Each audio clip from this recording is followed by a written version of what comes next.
Suatu ketika Rasulullah paring pepeling, paring wasiat dhateng kula kalih jenengan sedaya sakono lewat Sayyidina Ali bin Abi Thalib, salah setunggalipun sahabat utawi putra mantu ingkang dipun juluki kalian Rasulullah Babul Ilmi. Jadi Sayyidina Ali niku tiyake entuk julukan saking Rasulullah Babul Ilmi. Kenapa saged dipun juluki Babul Ilmi? Karena piyambakipun ngalim tur pinter. Pintere niku ora gawe minteri Kanjeng Nabi, pintere ora digawe minteri wong, tapi pintere kanggo napa? Ditulakno sahabat-sahabat beliau. Membaca riwayat hidup atau manakib Syekh Abdul Qadir Al-Jailani merupakan salah satu bentuk mahabbah atau kecintaan terhadap waliullah yang bergelar Sultanul Auliya atau raja dari seluruh para wali tersebut. Kecintaan kepada aulia merupakan sarana bagi umat muslim untuk lebih mengenal dan mencintai Allah dan Rasulullah, supaya lebih mencintai sesama manusia dan seluruh makhluk Allah. Mengapa harus Syekh Abdul Qadir Al-Jailani?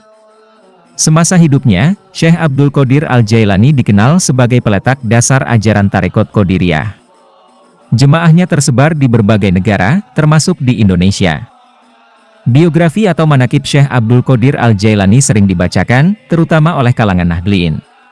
Bahkan, tradisi manakiban dengan membaca sirah perjalanan Syekh Abdul Qadir Al-Jailani, yang banyak memberikan keteladanan ini sudah menjadi rutinitas dalam pengajian mingguan atau bulanan. Sebagai waliullah, Syekh Abdul Qadir Al-Jailani juga memiliki banyak karomah. Karomah-karomahnya yang masyhur dapat dibaca dalam kitab Manakib Lujainud Dani karya Sayyid Syaikh Ja'far bin Hasan Al-Barzanji. Gus Munim As-Samaroni, pengasuh pondok pesantren atau Ponpes An-Nur dan Majelis Mujahadah Ngajar Jiwo An-Nur Semarang menegaskan hal itu di acara selapanan dan haul Manakib Syekh Abdul Qadir Al-Jailani yang ke-884 di Aula Ponpes An-Nur, Pedurungan Lor, Kota Semarang, Jawa Tengah, Jumat 27 Oktober 2023 malam. Selapanan dan haul manakib Syekh Abdul Qadir Al-Jailani kali ini diikuti puluhan jamaah dan masyarakat umum yang datang dari berbagai daerah di Jawa Tengah, khususnya dari seputar Kota Semarang. Gus Munim menjelaskan, kegiatan selapanan di Ponpes An-Nur dihelat saban Jumat malam Sabtu Pahing.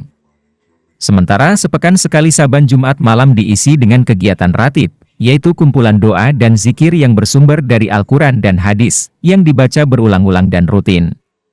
Suatu riwayat itu, Syekh Abdul Qadir itu dijuluki sama para ulama bahwa beliau termasuk salah satu Syekhus Saqalain. Dulu pernah pas waktu zamannya hidupnya Syekh Abdul Qadir, itu ada di antara warga Baghdad atau Jilan itu katakanlah kesurupan, atau ditambani sama orang sana, orang sini, kiai sana, kiai sini, tabib sana, tabib sini, tidak sembuh-sembuh. Terus ada di antara salah satu warga sowan Syekh Abdul Qadir, sowan Syekh Abdul Qadir, ada salah satu warga yang sakit tidak sembuh-sembuh. Terus akhirnya dia bilang kamu bilang saja ke telinganya si siapa yang sakit itu, ya Khanis, saya disuruh sama Syekh Abdul Qadir, engkau disuruh keluar dari jasadnya si Fulan ini, mendengar kata-katanya, kalimahnya, namanya Syekh Abdul Qadir, sing jin yang namanya Khanis itu langsung keluar. Banyak sekali termasuk karomah-karomahnya Syekh Abdul Qadir. Di antaranya juga orang yang mahabbah kepada Syekh Abdul Qadir, hanya mahabbah, hanya cinta tok. Itu pernah suatu ketika Syekh Abdul Qadir pas jalan-jalan di pinggir jalan itu ada kuburan.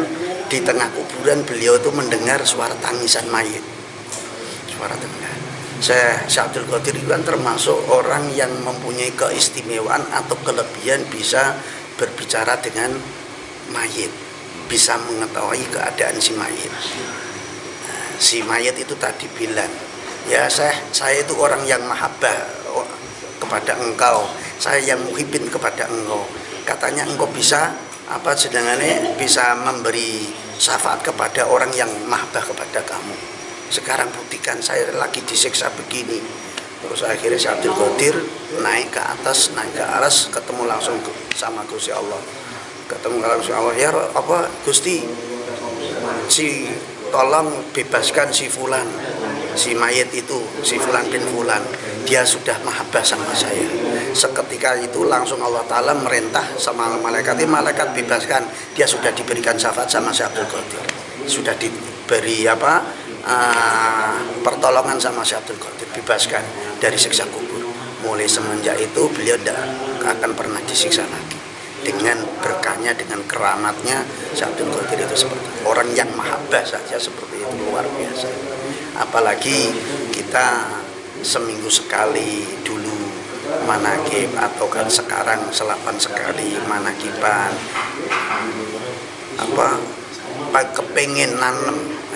kepengen nanam di hati sama jamaah, sama teman-teman, supaya mereka itu mempunyai rasa mahabbah, cinta kepada Syekh Abdul Qadir. Karena yang kita cinta itu bukan hanya Allah tok, bukan hanya Rasul tok, bukan hanya para wali tok, orang tua pun juga harus kita cintai. Jadi tidak hanya kita cinta Allah, cinta Rasul, semuanya perlu kita cintai.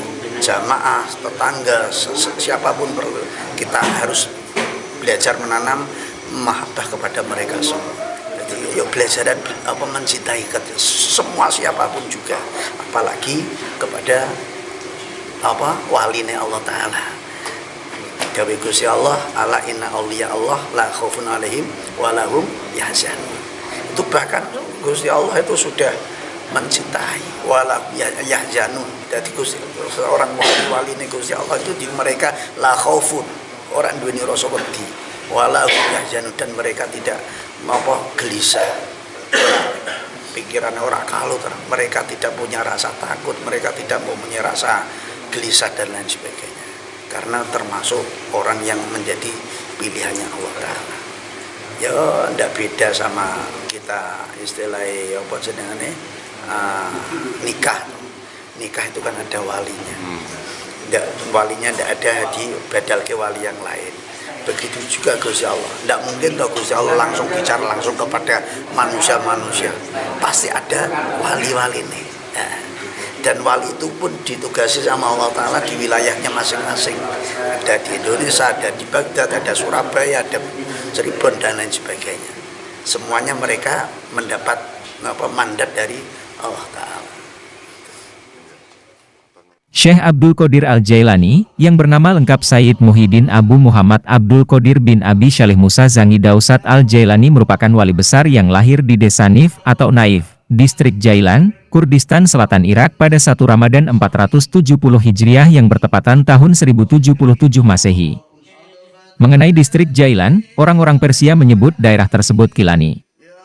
Sementara orang Arab Mesir mengenalnya Al-Jilani, yang kemudian dilafalkan Al-Jailani oleh orang-orang Melayu. Dari sanalah muasal julukan pakar tasawuf ini, Al-Jailani atau lengkapnya Syekh Abdul Qadir Al-Jailani. Semasa hidupnya, Syekh Abdul Qadir Al-Jailani dikenal sangat alim dan wara. Hal ini berkaitan dengan ajaran sufi yang dipelajarinya.